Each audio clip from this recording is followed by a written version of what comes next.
It's the Paul Hudson Weather Show on the BBC across Yorkshire, Lincolnshire and the North Midlands. Back in August, we had a chat on the Weather Show about a village in Cheshire which is doing its bit for the planet through sustainable living.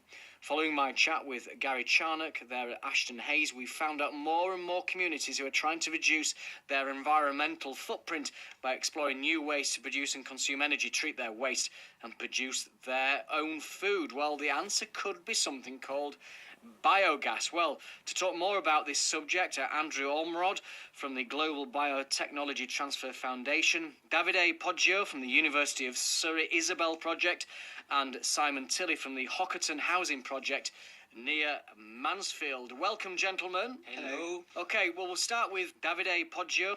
What is biogas and how would it work? So biogas is like fermentation, like the same thing you do with beer, but instead of producing alcohol, you produce gas, you produce methane.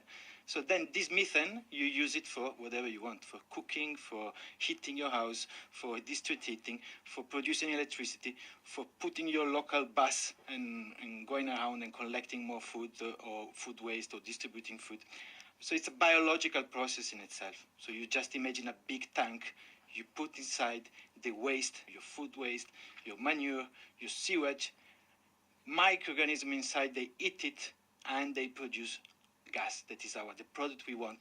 And the difference with, for example, burning, is that all the nutrients that keep us alive, the fertilizer, comes out as liquid, and then you distribute this liquid to the land, to horticulture, to hydroponics, to whatever you want to create food into the community.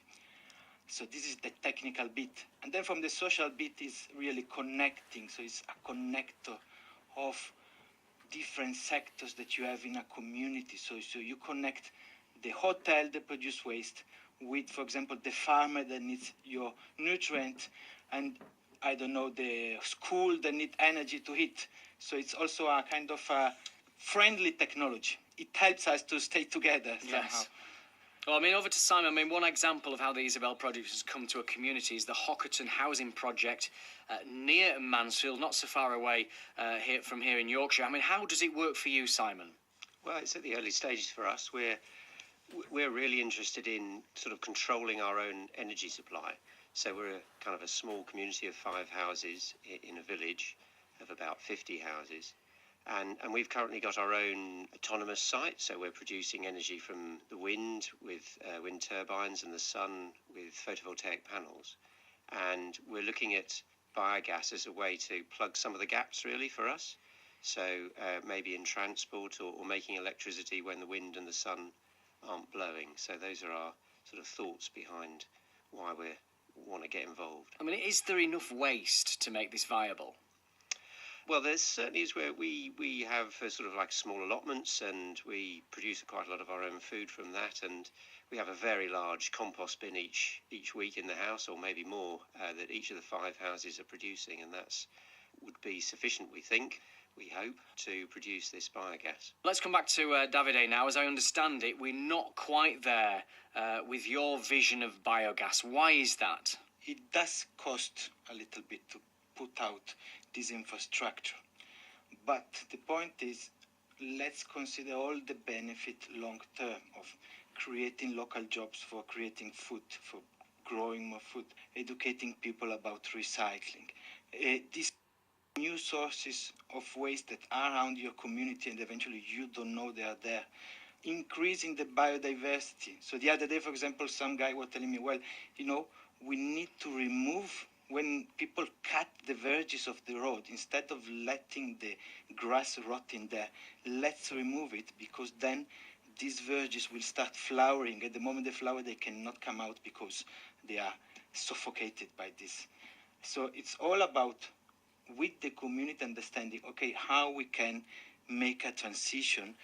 We value all these values: biodiversity, new jobs, local food production, less pollution. At the moment the market is not putting a value in these things. So with the community we sit down and we make new business model, we create new social enterprise that will take care of all this vision. And so this is the idea, and that's the objective of the project, really having this long-term vision and making experiments. So we are quite sure that we can start doing some experiments like with Simon and show that this is feasible. Andrew, can you give me some examples of what people are doing at the moment and how biogas is already working for them? I came across a couple of examples in Ireland, actually. One is Camp Hill Community at Ballytobin in Ireland. They provide a venue for training people with learning needs, and they have their own policies, but they try and be as self-resilient as possible. So they're growing their own food and they treat their own sewage. Mark Dwan, who's in charge of that, was interested in being energy resilient. So he's actually established a biogas plant which provides the heat for the whole college there, and also electricity through a combined heat and power plant. And because they have such an amazing facility and such a nice dry atmosphere, they're home for a very special concert piano. Ireland is a rather wet country, and actually it's one of the few dry places where they can actually keep the piano in tune. Well, look, we're out of time, but it's a fascinating subject, and of course, this, if it works en masse, will help us all cut our carbon footprint, which is what it's all about. Thank you. I wish we had more time, to be honest, because it's fascinating. But Andrew, Davide and Simon, thank you very much for joining us, talking to us about biogas. This is the Paul Hudson Weather Show on the BBC. Well, more